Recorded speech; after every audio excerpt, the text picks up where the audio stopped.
Welcome to another episode of our podcast. Our guest today has an extensive experience with running startups, and he's the first guest on our show to come from Germany. Founder of Magicul, the only UI UX design file converter, Kevin Goedecke. Kevin, did I pronounce your last name correct? Perfect. You must be German. Yes, jawohl. I didn't learn enough German. I was learning Russian. But welcome to the podcast. Great to have you here. And just before we kick off, I wanted to kind of tell our viewers and listeners where we met. So we met in Warsaw, actually. That's a very unusual way to meet, because you were in Warsaw and then you're from Germany originally, and you came to Warsaw because you just wanted to work from there and then develop your startup. So I asked you, why didn't you go to, I don't know, Spain, Italy, or some other countries? And then so that's gonna be very interesting for our viewers to hear, and then also your perspective, as a German, how do you see Poland, right? What's your perception of Poland, and then things like that. So we're going to talk about that, but most importantly, we're going to introduce you, and then your story. I wanted to quickly give people sort of your intro, because it's very, very valuable when someone who starts business, who takes the biggest risk, is actually given the advice. So tell us, the first question is, we have the tradition, at the beginning, we always start with the story, as I said, and I wanted to know, where you're from. We said Germany, but how did it all start with you actually starting the businesses? Yeah, so I live in Berlin right now, but originally I'm from Stuttgart. This is also still where the business is registered, the startup, so to speak, the company. But yeah, ultimately, kind of having a remote team gives me the freedom to work from anywhere. And this is ultimately also how I went to Poland for the first time. And yeah, that's kind of how we met. I was just working from Warsaw, and then I think we actually met in a coffee shop, and I noticed that you were working on something technical as well. And I was like, hey, what are you working on? And then we got chatting, and here we are today. So it's very good to be here. Thanks for having me. I'm very excited to participate in what you guys are building and creating the content and all those kind of things. Thank you very much. And so, you said that you were growing up in Berlin, or that's where you live now? Yeah, so I grew up in the south of Germany, Stuttgart. It's very well known for automotive, there's Mercedes from there, Porsches from there. So very well known for those kind of things. Not so much known for IT and software. But yeah, and then I started my first startup and applied for an accelerator in Berlin, and they took us in, and that's why I initially moved to Berlin. Still here, so I think as far as it goes in Germany for startups, Berlin is probably the place to be. So now what I wanna ask you is, was it from the university, or did you finish any schools, or what did you study that you decided to start your successful startup? And then we're gonna go to the remote work and things like that, and the freedom that it gives you, and the responsibilities as well. But there's such a risk in starting your own business. So not many German people actually choose to start their own business right now. Most of them. Not many people in general, I would say, but yeah, you're completely right. And not many people in general, yeah. And it is a very, very risky sort of undertaking. So how did you start? That's very interesting to me, because we want to describe the process so other people can hear that as well. So I think honestly, I did graduate from university, and I did start the first startup that I had while I was still in university. I started writing the code, so I have a technical background, software engineering, which obviously helps me to build products. But I think in this day and age, like I can only encourage people to also start like learning coding by themselves, because it's like so accessible. It's very easy. You can like find like tutorials online, and they're very simple to follow. There's a lot of very, very good content out there. So just because you don't have a technical background, I don't think that's an excuse anymore to not start building like software or tools or whatever. But yeah, for me, obviously, like I was already coding before I went into university for software engineering. So I think I started when I was like 14 or 15, something like that. And so for me, it was always clear that I want to go into that. I was always passionate about software, writing software. So yeah, then I went to university. To be honest, I don't think I learned a lot of stuff in university that I'm using currently, or pretty much in my career so far. I've never shown anyone my degree, so I've never applied for a job where I actually needed it. So maybe it was a bit of a waste of time, but I guess kind of had to finish it at least. It took me a long time actually. So, but you had fun. You had fun probably. Not really. I mean, like if you like talking about like software engineering, computer science, there's usually not too much fun stuff going on in school. At least it wasn't like that in my school. So I didn't enjoy it. It was more so something that I kind of like, not necessarily had to do, but like, yeah, I mean, I just did it because it was kind of like, yeah, like a normal thing to do, kind of. What about your parents, and what about the upbringing? Like, how did you get this entrepreneurial spiel? Just by trying? Did you see that as you were growing up from someone? Tell us about that. Yeah, so good question. So I think it all comes a lot from like just like being very much like familiar with like writing code, and you're always building stuff.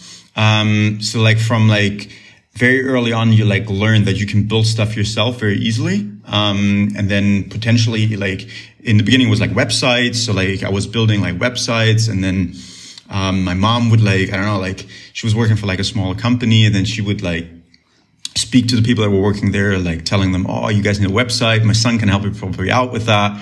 And then I had like my first like gigs that I got paid for, in that sort of way. And then started like doing like small freelance gigs on the side, and also like obviously getting money for that.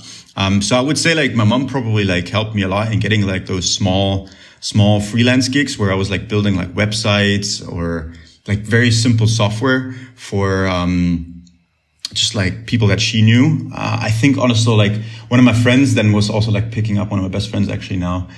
He also recommended me to like a company that he knew. And then I started building for them like a software, like an inventory software where they could manage like the stock they had in their inventory, construction company. So that was like the first like actual software tool that I've built. So I think very much my network really like, the people that I surround myself with, my friends and family, they really like pushed me into the right direction in that sense. Mm-hmm. Now let's go back to your business a little bit, because I know we have a very, very short time. You gotta go, and we have a huge time difference. But you've over time, doing projects, etc. You've gained the experience with. Building stuff, as you said, and you had that technical knowledge. So how did you start with your current project where it's it's to the, like, you brought it to the point where you have some success, there's revenue, you have employees, you're working remotely. Tell us about that transition. So, I mean, after I wrapped up pretty much my last startup, I was pretty much out of money. So I did some freelance work to kind of like refinance myself, get some money in the bank. And then at one point I was working on like a freelance gig. And then there was like a UI, like UX designer who he was crafting like the designs for it. And he worked in like Adobe XD, which I mean, obviously is quite popular these days. But from back in the days, like I sometimes dabble with like design work and like do stuff myself. I'm more familiar with like Sketch, and I looked into like a tool that would move everything from Adobe XD into Sketch, but there was nothing out there.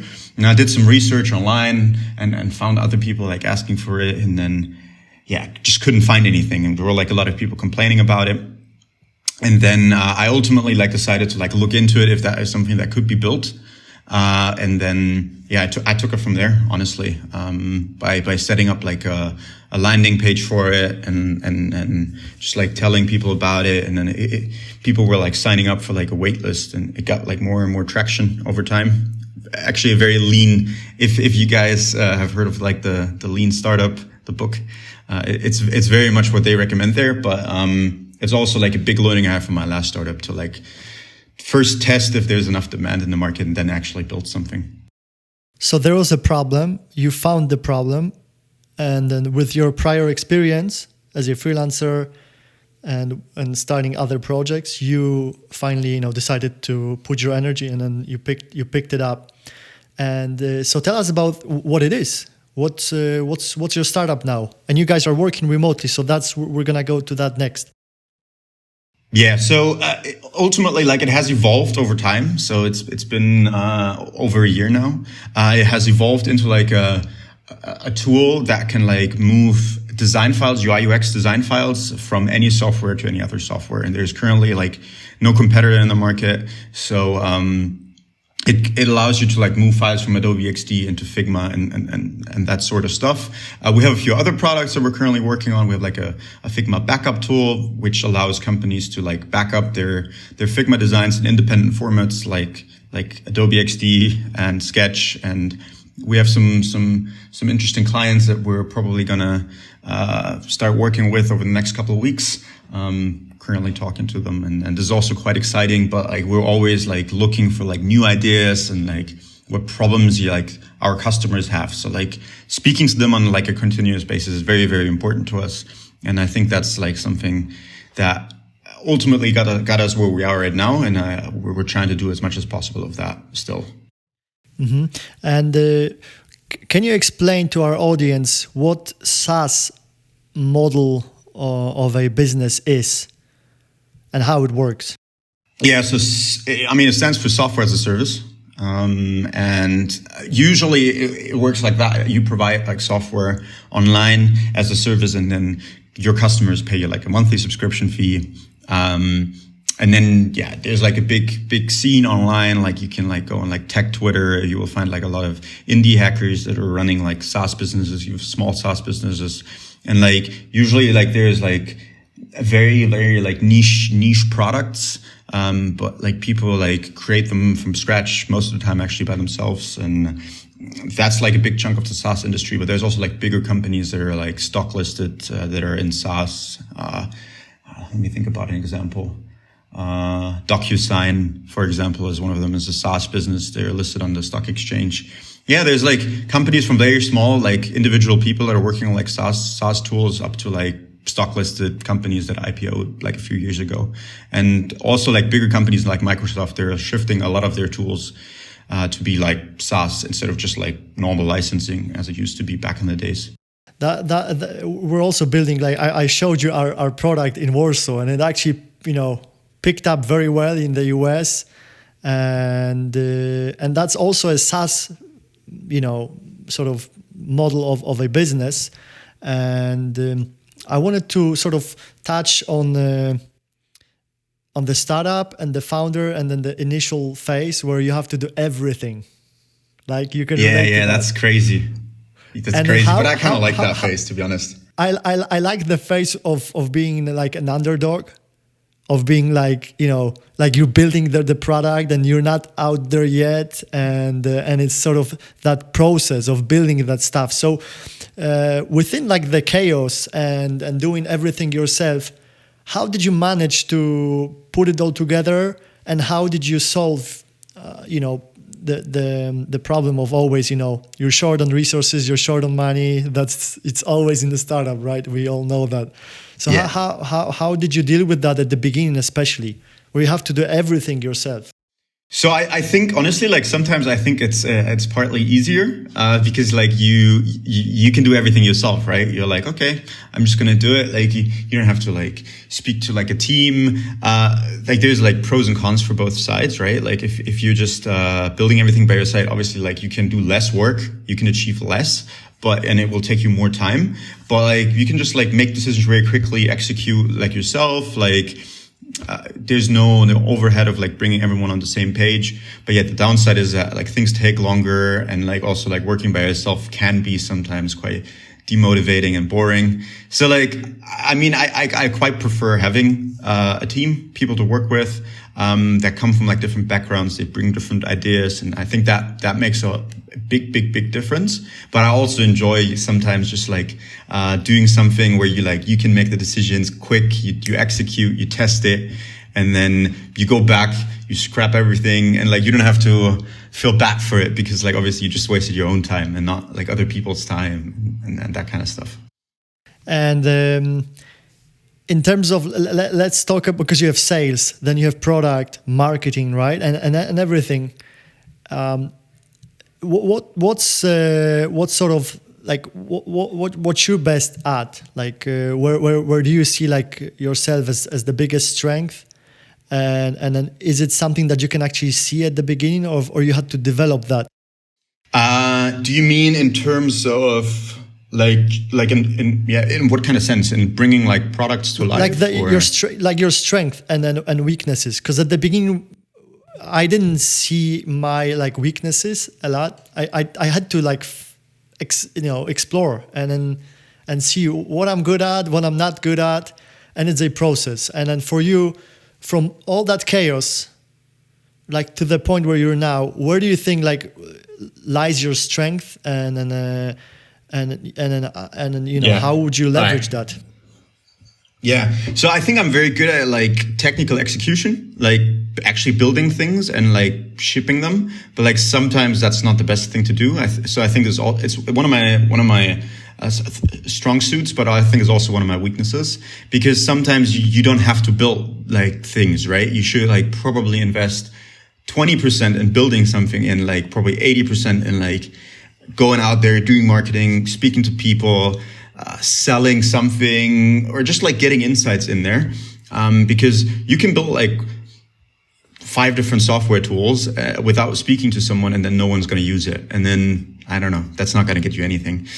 So like sometimes I tend to like just like build stuff, and it's not necessarily like a good thing. Sometimes it's way better to just like speak to people first and like talk to them, and then in a very lean and like cycle, always try to like check with them, like, hey, is this useful to you? You know, like, and then they will already give you like the right pointers if it's actually interesting, or like you can cope by like, are they like actually like, oh yeah, like when is it ready? You know, like when can we actually get the first version and stuff like that?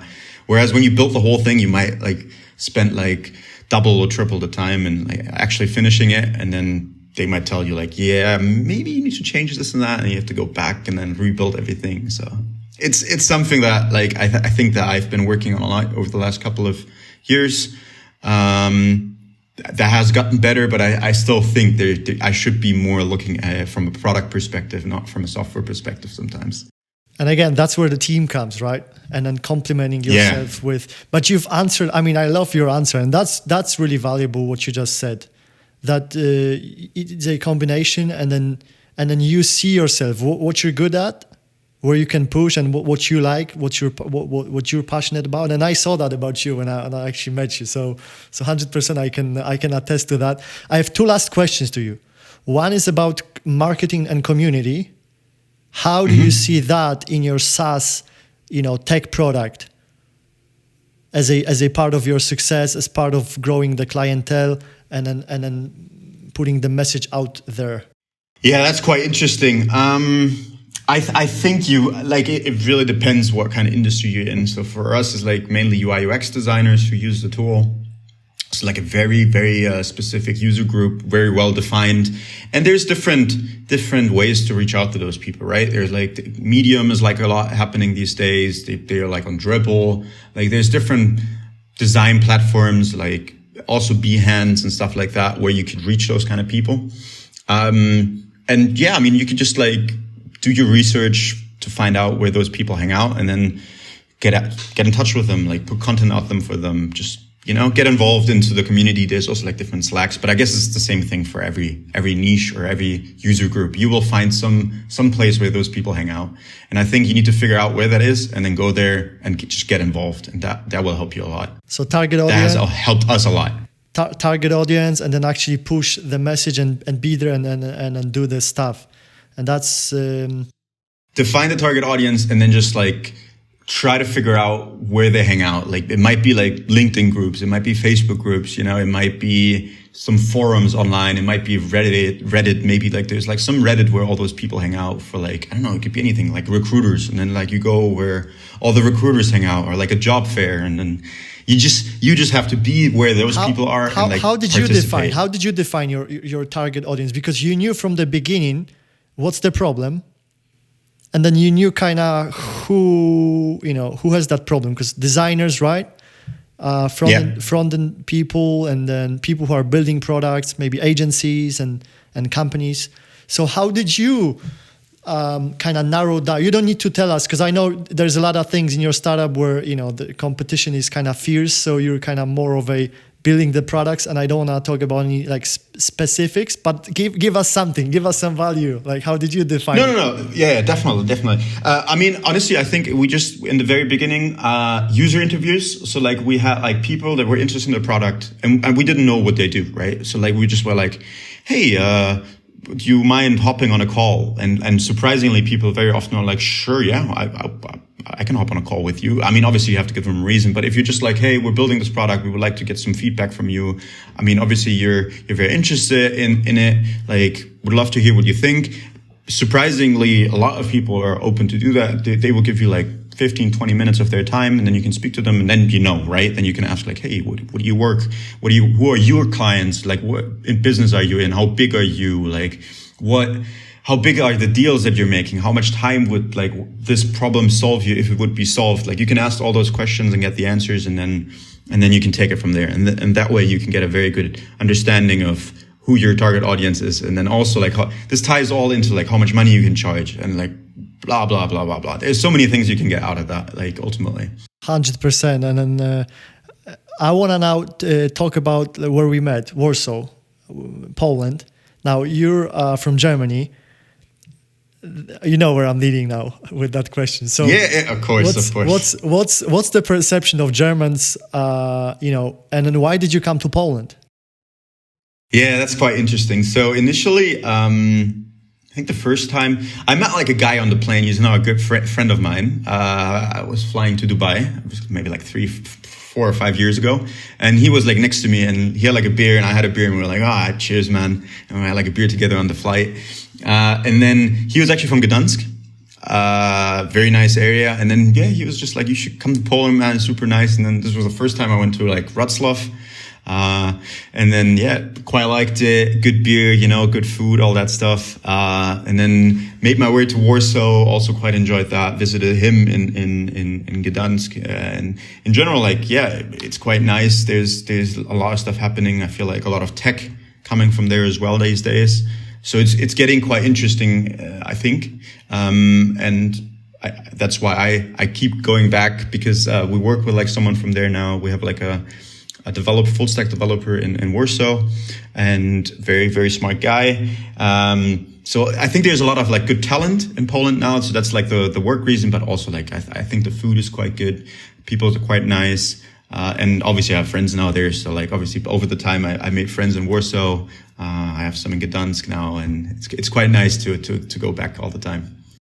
Because you could have gone to like Italy, Spain. What other places do Germans go to? Probably Mallorca a lot. Yeah, Greece. Like you could have gone to all those places, but you chose Poland. That's why I was very interested. And so, what's the perception of of Poles in Germany? And then as you were growing up, that's very interesting for me as a Pole. And how has it changed?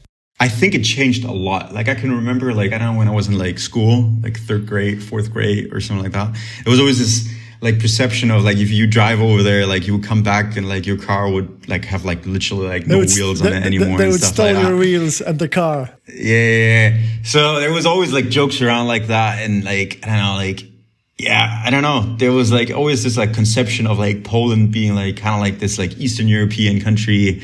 It's not so much developed, but like, I mean, if you go there, it's like, it's just as much developed as Germany is. Like, it's crazy how it changed and like what's there now. There's very smart people, very good talent, rich culture, very like nice architecture and stuff like that. Especially the old towns and all the cities is beautiful. So I think, I mean, I've not been, I think 4 years ago was like probably the first time I went. So I cannot really judge how it changed before that, to be honest. But like, just if you look at the numbers and how the economy has grown, I think it's come a long way. And I think there's still like a lot of potential, to be honest. I think there's like a lot of people that have like very entrepreneurial spirit. A lot of people that are building things. There's startups coming out of Poland. So I think it's on a good track, and I'm very excited to see what's next and what else is coming out of Poland. But yeah, I would probably bet on it rather than against it. Thank you. So last question, and then we're wrapping up, is regarding your project, your startup. What advice would you give to our viewers, at the very end?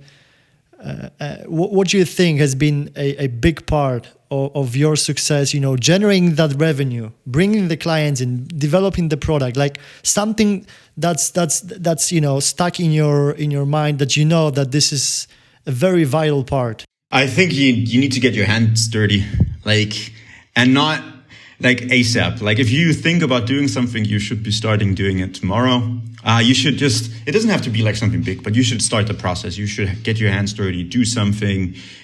Speak to people that you think might have that same problem that you want to solve. If you don't think it's solving a problem, because there's products that don't necessarily solve a problem, then you should like maybe do some research if there's other companies doing that. Like get your hands dirty, get out there, speak to people, try things out, build prototypes, see how people react.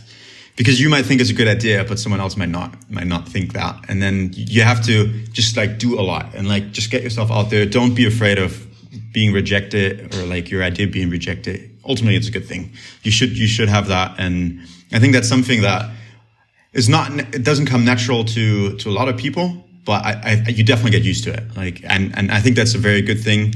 And everyone that does business will get used to it over time. And yeah, it's a process for sure. Yeah. So get your hands dirty, pull the trigger. As I always say, doing action is the most important. And then try a lot of things, what you just said, and then don't be afraid of rejection. Now, tell us if people, designers, front-end developers, agencies, maybe some of our clients, maybe, the listeners, we have a lot of programmers, a lot of front-end guys, like even myself, like we have designers and we're using Sketch sometimes, and then they're sending us different files, the designers and freelancers and people who we're working with. Where do they go? What's the link to your product? Because I know it's fully ready, it's generating revenue already. So now we want to, give you a plug. Yeah, so you can go to magicul.io. It's like magic with a U, magicul.io, and there you can find everything. I mean, if you need to convert any of those files, design files, Photoshop files, PDF files to any of those UI UX design tools, or have like a UI UX problem. If you're a UI UX designer and you're like, I have this problem, someone needs to solve this, please send me a message. I'm always what specific happy to problems? chat about that. What specific problems, for example, like what are the most common ones that they can go to you and you could solve that? I mean, it could be anything. Like, I don't know, like you're building something like a product for like a client as a UI UX designer, and there's like something in your workflow that's very annoying, taking a lot of time, that could be improved, but it's missing like a piece of software. Or you have like repetitive work that you're doing a lot and you're like, I really want a tool for that. like really everything, you can just like, we can have a chat, and potentially that could be something that we could add to our portfolio, because we're always looking out for like new features, new ideas in the space. We're also very well connected. So then maybe we know someone that has built something like that, and I can give a recommendation of like a tool. So yeah, always happy to chat or get connected. You can also find me on LinkedIn and Twitter. Just reach out to me. I guess you guys will put my name under the podcast. We'll definitely do. Perfect. So Magicul.io, if you're a designer, UI guy, etc., or agency, you want to improve your workflows, you go to Magicul.io, or you contact Kevin. You can chat with him online on the website, and then he will consult you what will be the best, how he can help you specifically. Kevin, thanks a lot for your time. I was looking forward to that podcast because we met like over 8 months ago. It's a long time, yeah. And I'm glad we're keeping in touch, and I'm glad that you keep going. And I love the relationships with people that are taking risks, the people that are pulling the trigger, that are solving real problems in technology specifically. Yeah, likewise, man. It's been a lot of fun chatting. It's always good to catch up, see what you're up to, because like you have a lot of things going on as well. So I always like to follow like what you're up to.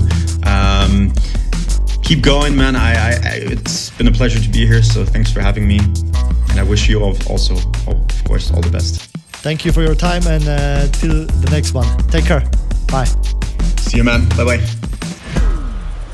Życie bez gruchy. Jedyny życiowy podcast w Polsce stworzony dla geeków.